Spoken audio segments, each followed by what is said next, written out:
Oi pessoal, hoje vamos falar sobre dois suplementos que são muito importantes para o atleta vegano. São importantes para o atleta em geral, mas em especial para o atleta vegano. O primeiro é a creatina.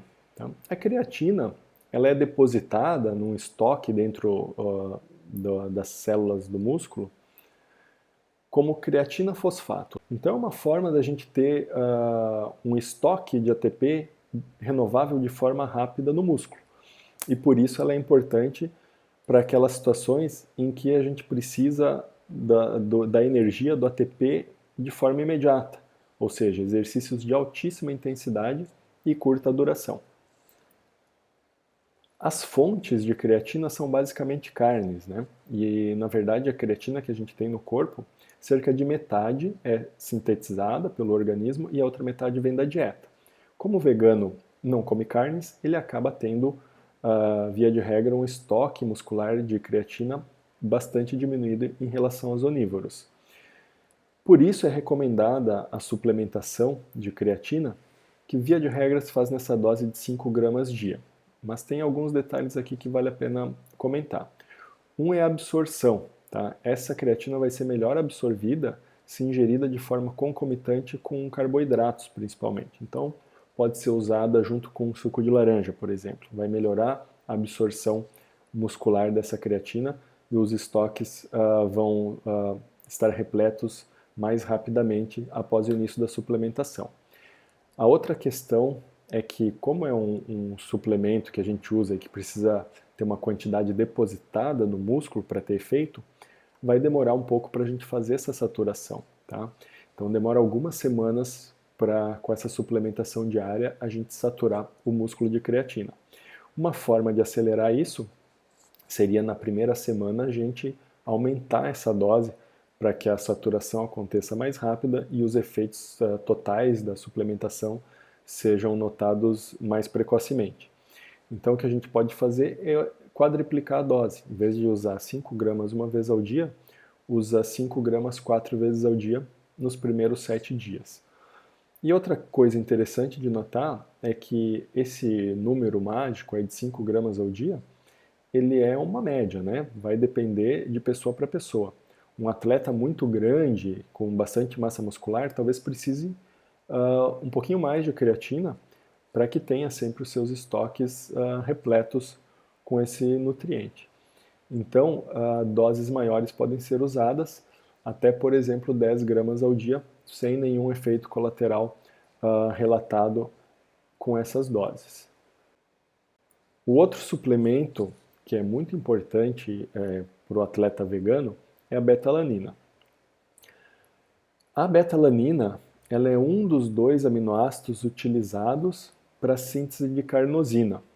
E a carnosina ela tem diferentes efeitos, né? Ela é um antioxidante, ela melhora a sensibilidade ao cálcio para uma otimização da contração muscular, mas principalmente ela é um tampão, né? Ela é um agente que tampona a acidose intracelular dentro da célula muscular e, portanto, diminui aqueles efeitos negativos da acidose muscular na contração desse músculo. Ela, diferente da creatina, ela vai ter uma atuação principalmente naquele exercício anaeróbico lático, né, que já vai produzir mais acidose. Então ela vai ter um efeito maior em atividades de alta intensidade e não de altíssima intensidade, como é o caso da creatina, e de curta duração, e não curtíssima duração, como é o caso da creatina. Então, se a gente for pensar, a creatina é mais importante para um esforço máximo de 10 segundos, a betalanina é mais importante para um esforço máximo de alguns poucos minutos. E as fontes da betalanina também são basicamente carnes, né? Então, por isso que é importante que o atleta vegano suplemente essa betalanina. Aqui eu botei um asterisco com a taurina, que é outro aminoácido, por quê? Porque a taurina, ela compartilha o mesmo mecanismo de transporte com a betalanina.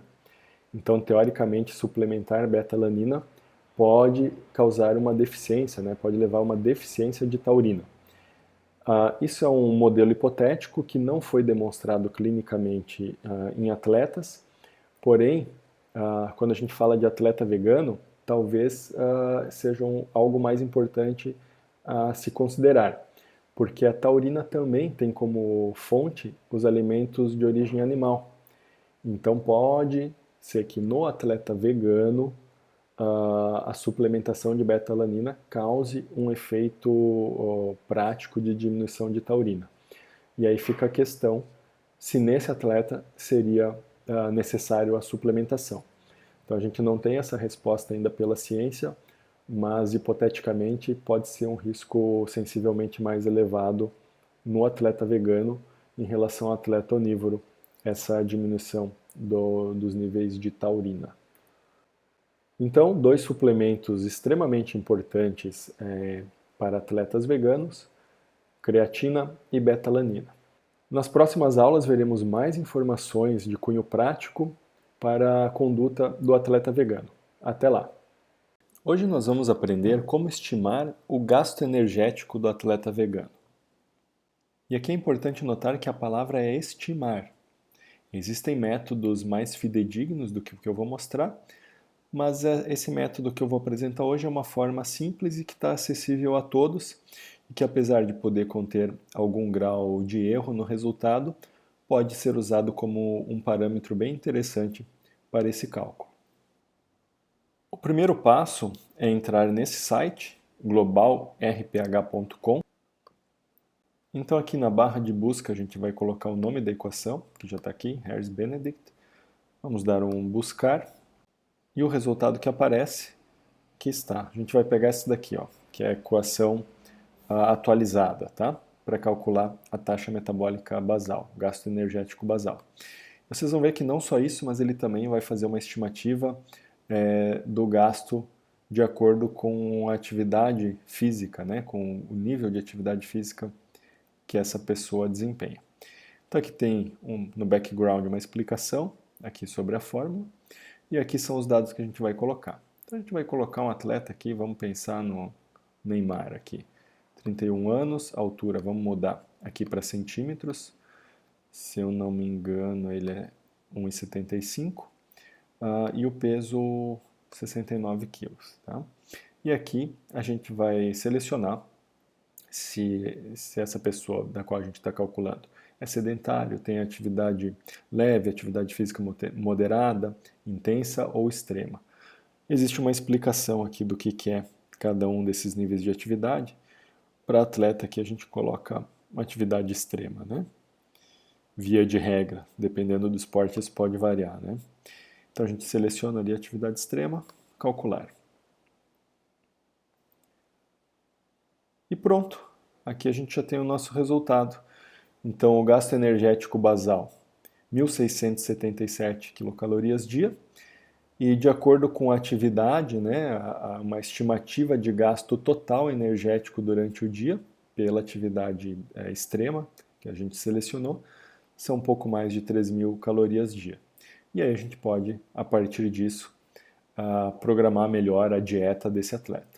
No próximo vídeo eu vou mostrar mais um detalhezinho para vocês sobre a formulação de dietas para os atletas veganos. Até a próxima. A ideia dessa apresentação aqui é mostrar um exemplo prático de um plano de refeições com cerca de 2.900 calorias dia. Então a gente tem aqui, iniciando o café da manhã, que o café da manhã vai ser o quê? Nesse nosso exemplo, uma tigela de quinoa. E aqui vocês podem ver a receita de como é feita essa tigela de quinoa. Podem pausar o vídeo quando quiserem.